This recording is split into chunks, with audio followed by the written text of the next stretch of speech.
Bakit ano, kahit nung sa press ko natin sa Sunny, sinasabi nila ikaw yung kalog, ikaw yung maloko, ganyan. Pero pag harap ka naman namin, parang hindi. Double personality, ah.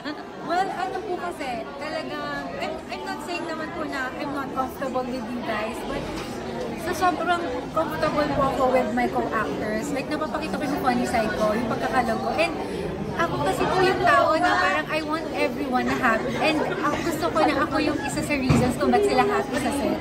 And ano po, talagang kahit ano naman yung genre, like kahit rom-com or horror, parang gusto ko ma-maintain na parang alam ko na nakakapagod yung set, but I want to be one of the reasons why they're happy, they're enjoying the set. Pero parang nahanap mo na yung niche mo, no? Yung ano mo, yung mundo mo dito sa Univercada. Kasi before parang hindi alam kung saan ka ilalagay. Tapos ngayon, parang eto pala yun. Yeah.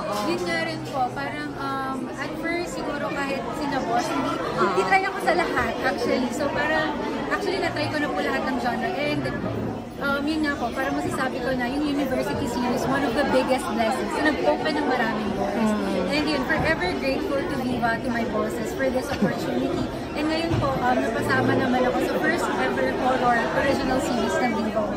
And I'm really thankful po sa boss for this opportunity. Pero hindi mo napapabayaan na singing? Oh my gosh, yun po. Every now and then bumabalik po ako, like nagigig po ako. Pero yun nga po, medyo ang tagal ko lang po bumalik na makapag-release ulit ng another original song. But ayun po, nagagamit ko naman po yung singing pag mga shows, kunwari mall shows ng mga series, gano'n. Last question. May plano ka, may pinapatanong kanina nung kasama ko, may plano ka daw bang mag-beauty queen? Oh my gosh, ang dami nga po nagtatanong.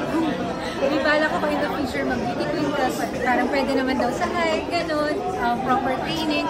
Pero ano po parang sa estado ng life ko ngayon, parang nahanap ko na yung gusto ko. Like, gusto ko mag-continue po dito. And because na madami pong doors na nag-open, opportunities na dumating po sa akin, parang gusto ko na dito na muna mag-stay. And parang hindi ko pa po naisip na mag-try ng another stuff. Katulad nung parang pag-beauty queen. So ayun po, more on sa pagiging artista pa din talaga. Thank you!